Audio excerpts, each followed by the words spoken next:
Meu nome é Wilson, eu sou pastor da Igreja Aliança Cristã e Missionária Vista Verde, que fica na cidade de São José dos Campos, em São Paulo. E esse é mais um vídeo da série Conhece a Sua Bíblia, uma série de vídeos que nós estamos fazendo em combinação com um calendário de leituras bíblicas anual. Então, a gente começa o ano lendo Gênesis, capítulo 1, e vai terminar lá dia 31 de dezembro, em Apocalipse 22. Então, nesse calendário, sempre que vai surgindo um novo livro na Bíblia, nós vamos comentando sobre esse livro, trazendo um estudo que fala um pouquinho do propósito pelo qual o livro foi escrito, falamos de alguma estrutura básica para compreender o livro, mas principalmente a nossa intenção ao gravar esses vídeos é te encorajar a assistir esses vídeos e de alguma maneira que naquilo que você ouvir e assistir, você seja profundamente tocado pelo Espírito Santo de Deus. Então, antes da gente começar esse vídeo, se você ainda não se inscreveu em nosso canal, por favor, se inscreva, curta essa mensagem para que ela possa chegar a outros também. E no final do vídeo, lembra de copiar o link e enviar para um amigo, para uma amiga que precisa ouvir um pouco da palavra de Deus. Hoje o nosso livro que a gente vai estudar não é um livro fácil de se ler. Eu diria até mesmo que ele é um livro às vezes evitado de a leitura, porque não é uma leitura, digamos, agradável a começar pelo seu título, né? Nós vamos ler hoje o livro de Lamentações, que também é conhecido como o livro de Lamentações de Jeremias. O título Lamentações em hebraico, traduzido literalmente, seria Ó como. É uma profunda expressão de lamento por um fato que a gente já vai verificar nos próximos minutos. Esse livro, uma vez que imagina-se a tradição atribui este livro a Jeremias, ao profeta Jeremias. Partindo desse princípio, então, que foi Jeremias que escreveu o livro de Lamentações, nós imaginamos que esse livro foi escrito por volta do ano 586 a.C., quando o Império Babilônico invade e conquista Jerusalém, destrói toda a cidade, destrói o templo, leva para o cativeiro os principais nobres da cidade. Então, esse é o período em que imaginamos que esse livro está sendo escrito. Jeremias, inclusive, sendo ele o autor, imaginando que ele seja o autor, ele presenciou toda a guerra, toda a destruição. Aliás, é importante dizer, Jeremias presenciou o que antecedeu a guerra e os motivos pelos quais a nação dele foi destruída, que não tinha nada a ver com o poder militar da Babilônia ser maior, tem a ver com a infidelidade do povo a Deus. Então, imagine esse profeta, esse escritor bíblico chamado Jeremias, observando que o povo está se afastando de Deus, e a consequência de uma vida distante de Deus é uma aproximação à destruição. E Jeremias está contemplando isso até o dia que a destruição enfim chega e a gente consegue ver o coração deste profeta neste escrito.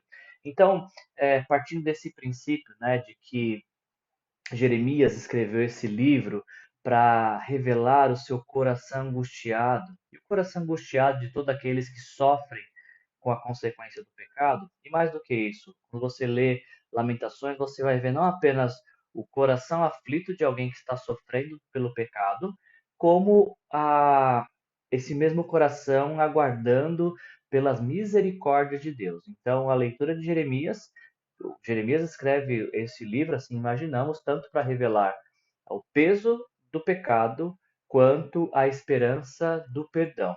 E aí, se a gente trabalha nessas duas temáticas, assim, a gente entende que o livro foi escrito, uma boa palavra para definir esse livro seria a palavra esperança.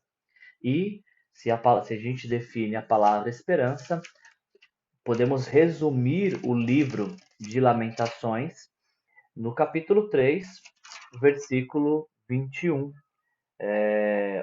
Que a gente vai falar daqui a pouquinho, mas no capítulo 3, Jeremias está falando de toda a sua tristeza e desilusão, e aí quando ele chega no versículo 21 do capítulo 3, ele diz: Eu lembro-me também do que pode me dar esperança.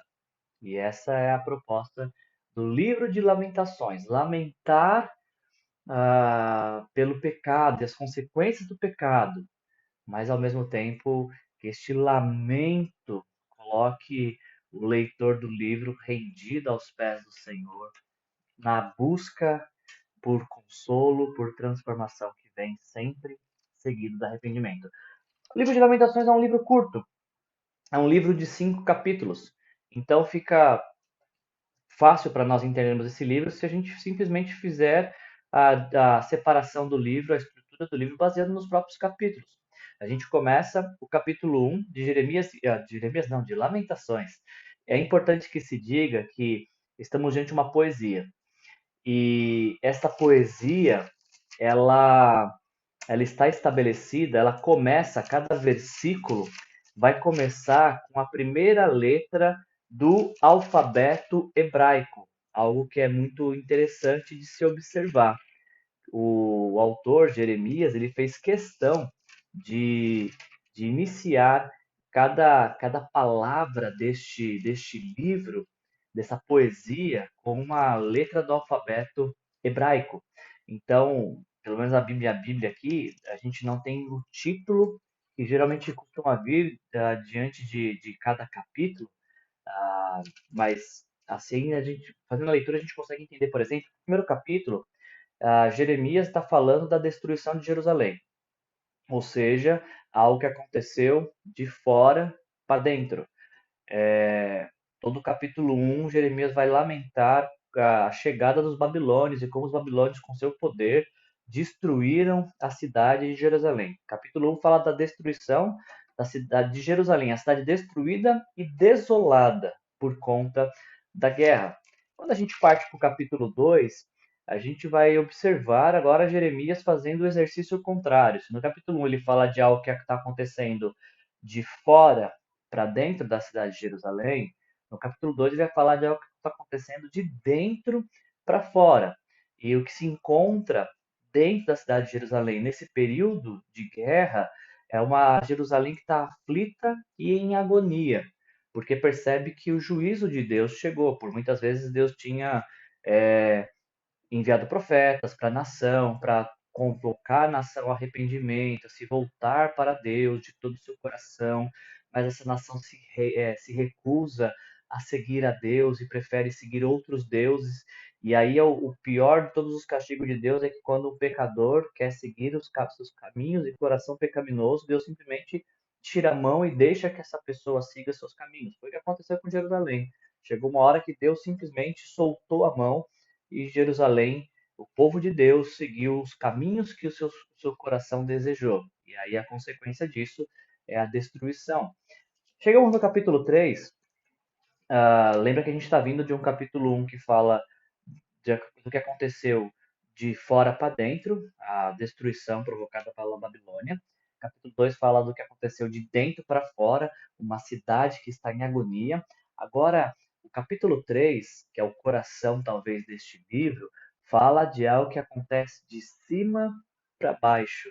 Porque no capítulo 3 nós lemos o consolo, encontramos o consolo de Deus em meio às aflições. Como eu falei um pouquinho agora na introdução, olha como é interessante, o capítulo 3 começa com o versículo 1 dizendo: Eu sou o homem que viu a aflição trazida pela vara da sua ira.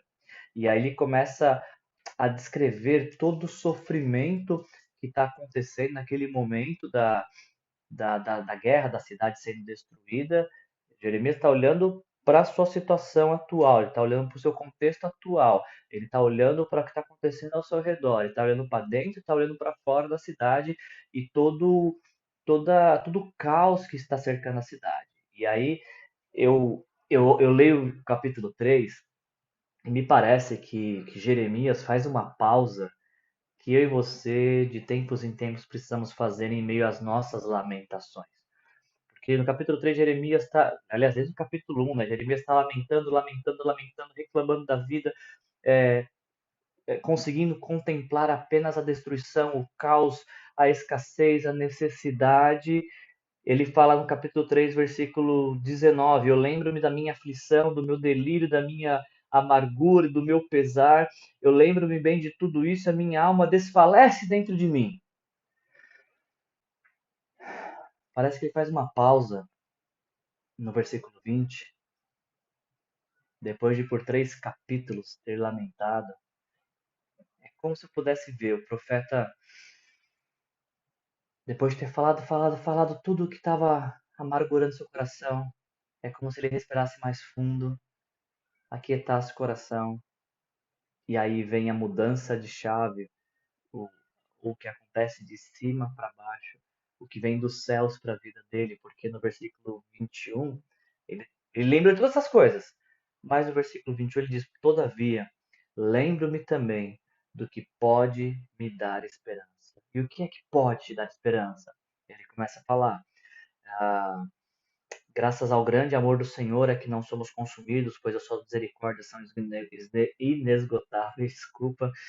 Renovam-se a cada manhã, grande é a sua fidelidade. Por isso eu digo a mim mesmo: a minha porção é o Senhor, portanto, nele porei a minha esperança. O Senhor é bom para com aqueles cuja esperança está nele, para com aqueles que o buscam.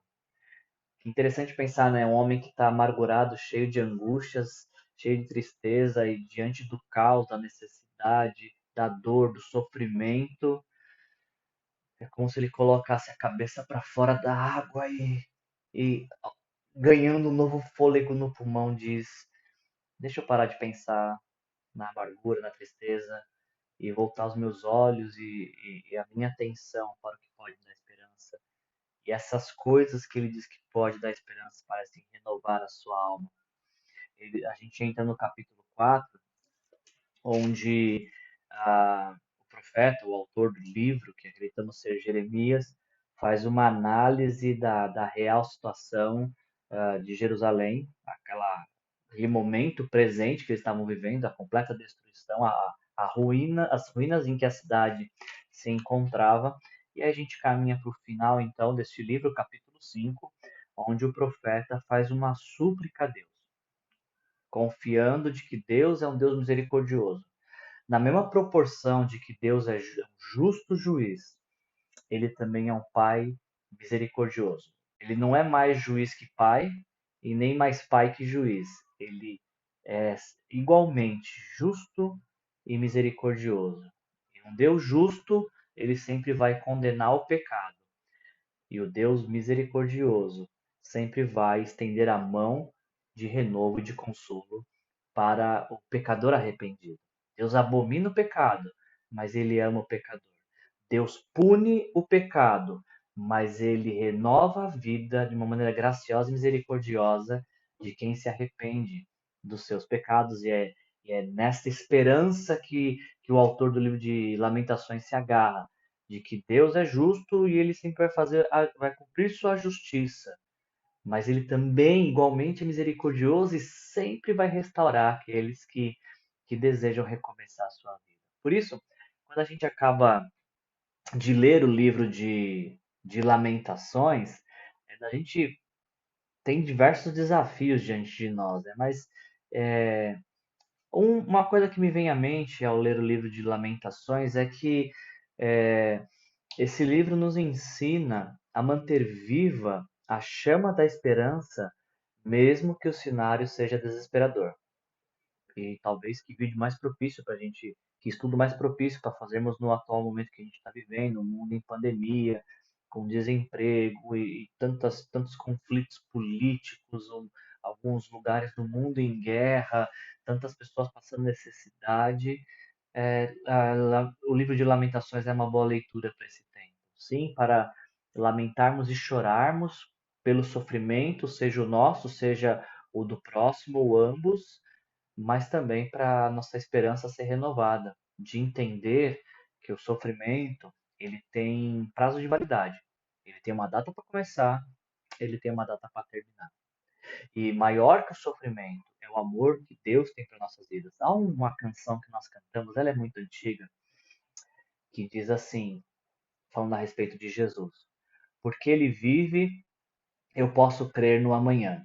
Porque ele vive, temor não há. Porque eu bem sei que a minha vida está nas mãos do meu Jesus que vivo está. Teve um momento histórico em que o caos, a dor, o sofrimento também atingiu Jesus. E o próprio Deus que viu o seu Filho amado sendo crucificado, morrendo na cruz pelos pecados de toda a humanidade. É isso que faz do cristianismo uma história tão única, porque no cristianismo é a única expressão de fé onde Deus sofre, onde Deus assume o lugar do sofrimento, onde Deus se identifica com o sofrimento e necessidade humana. Todas as religiões mundiais falam de deuses que são servidos, deuses que impõem sofrimento. Na fé cristã, o nosso Deus sofre. Ele vai até a cruz para morrer pelos nossos pecados, morrer em nosso lugar. Só que quando ele ressuscita no terceiro dia, ele nos convida para experimentar da sua vitória, da sua graça. O autor de Romanos diz que uma vez que o Espírito que ressuscitou a Jesus morto também habita em nós, ele também nos dará vida. Existe uma vida de Deus para você. Basta você se arrepender dos seus pecados, entregar a sua vida para Jesus e recebê-lo como Senhor e Salvador. Isso não significa que você não vai ter dias de lamentações, como a gente leu no livro, mas certamente seus dias de lamentações serão tomados por uma esperança que nada nem ninguém pode roubar. E a esperança te fará enxergar que o que te faz lamentar tem um dia e uma hora para acabar. Graças ao Cristo que nos faz mais que vencedor do seu amor. Esse é mais um vídeo da série Conheça a Sua Bíblia. E esse é o nosso desafio. Conheça a sua Bíblia, porque conhecendo a sua Bíblia, você conhece um pouco mais o quanto Deus te ama e o quanto Ele se importa com a sua vida. Peço que você envie esse vídeo para alguém e eu vejo você no nosso próximo vídeo. Até lá, um grande abraço para você e que o Senhor Jesus abençoe a sua vida.